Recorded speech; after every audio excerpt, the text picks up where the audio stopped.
Welcome to the Titus Timeout podcast. My name is David Sanders, and today we are going to be giving an overview on installation of the EDVS seismically rated dual duct terminal unit.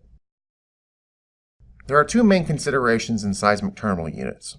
The first is the unit itself. Seismically rated units must be able to withstand an event and still maintain functionality afterwards. The second consideration is installation.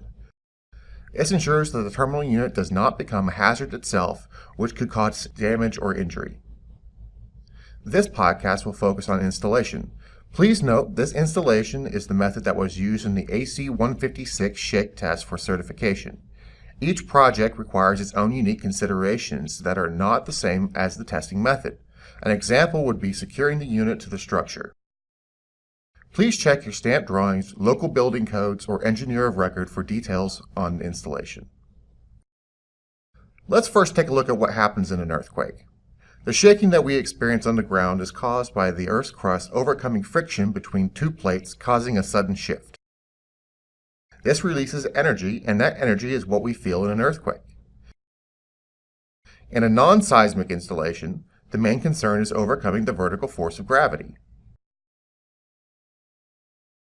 In a seismic unit, the horizontal forces must be constrained because of the ground shaking in this direction. However, in an earthquake, the ground shakes on all three axes. This means that additional support for vertical forces is needed to overcome not just gravity, but the extra forces of the earthquake. To properly restrain the unit in the vertical, a trapeze is created out of a unistrut and a minimum 20 inches of 3/8 inch all-thread rod on both the front and rear edges of the box, secured by a strut square washer and a nut on the bottom. This trapeze is then supported from the structure. As mentioned before, proper anchoring to the structure will vary from job site to job site, and you should check your construction drawings for proper method of attachment to the structure. This will provide the primary support against gravity. To further strengthen the assembly from vertical forces, a rod stiffener is installed on the all-thread rod. This stiffener consists of P1000 unistrut with P2486 seismic rod stiffeners. These are inserts that fit into the unistrut and anchor the rod to the unistrut by tightening the washer as shown here.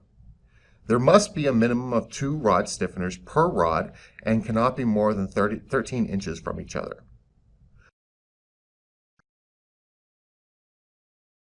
To ensure that the unit stays on the unistrut, number 10 self-tapping hex washer head screws are driven into the unit from under the unistrut 3/4 inch from the corner of the unit and repeated every 4 inches on center.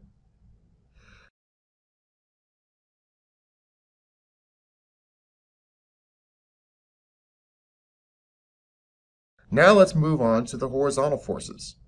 To properly restrain the unit, a wider base is needed to prevent torque in both horizontal directions on the vertical structure described previously. Without this, the earthquake would cause torque and major stress at the attachment point to the structure. To counteract this, we use what I like to call aircraft carrier cables, but a generic term is a gripple seismic kit. These kits come with a hook attachment on one end and a cable brace on the other. The hook attachment is attached next to the unit in between the top of the bottom support unistrut and a nut to keep it in place.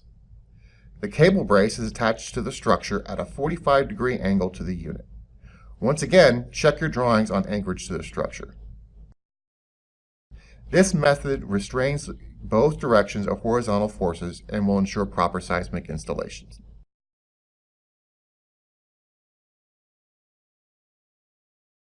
This concludes our podcast on proper seismic installation of the EDVS terminal unit. Don't forget to subscribe to our YouTube channel, and thanks for taking a time out with us.